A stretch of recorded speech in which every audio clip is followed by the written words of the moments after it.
know, I've never been in Trieste before. It's a very beautiful city. Okay, well, I consider myself a musician, but more of an entertainer.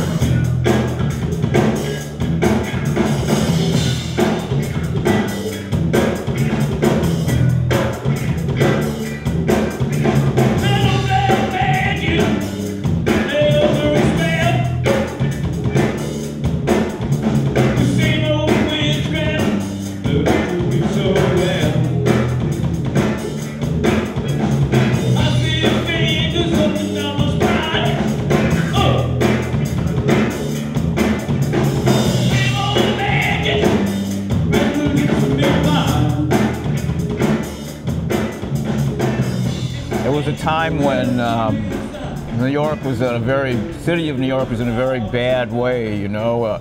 It was going broke, and no one wanted to live in New York, especially in the downtown part.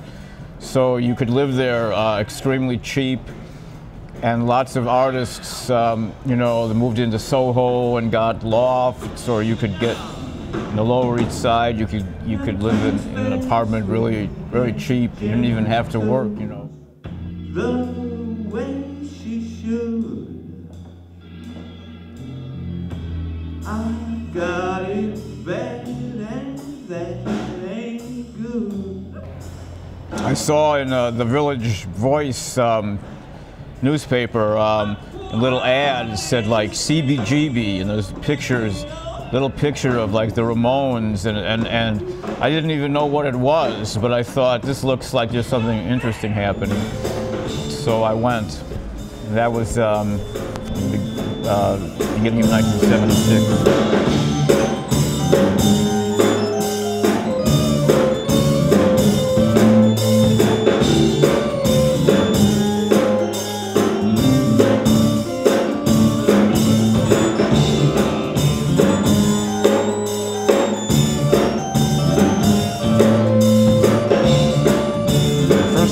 Actually piano when I was like 7 years old, and then when I was about 19 I decided I wanted to become a jazz musician, and I went to a conservatory and I was studying jazz. My style on piano was very avant-garde, you know, like Cecil Taylor, and no one could play with me, you know. No one wanted to even try. So if I played saxophone, you know, I didn't have to worry about being part of the rhythm section, because I didn't have any interest in learning how to play like normal jazz piano. Plus, the saxophone was always my favorite instrument anyways, as soon as, from the time I started listening to jazz, you know. It's just such a direct thing, just such an extension of your voice.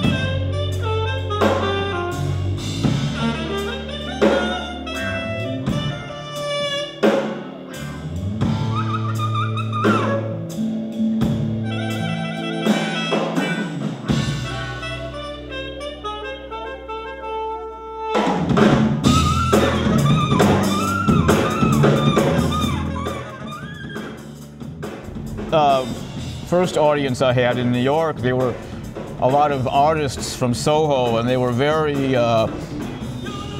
cool and superior, and they liked it, but they didn't respond the way I liked, you know. They didn't dance, you know. They just stood there like they were like above it all. So that was why I started like attacking them, because I just wanted to get a response out of them, you know. You know, I like it when people dance. I like it when they jump around, you know, when they get excited. I don't like it if they just sit there.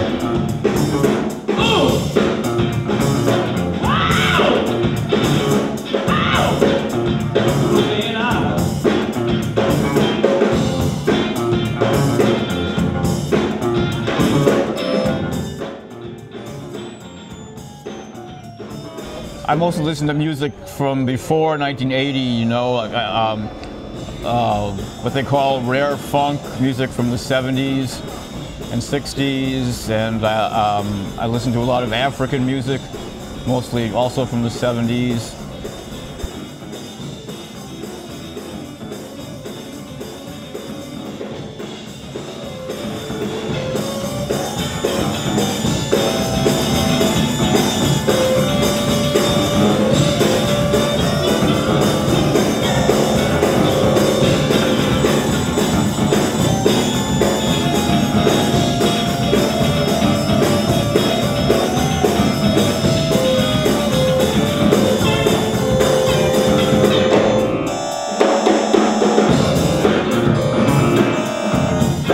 now there's too many young people that want to be artists or musicians that don't really have the talent for it, and I think they should do something else.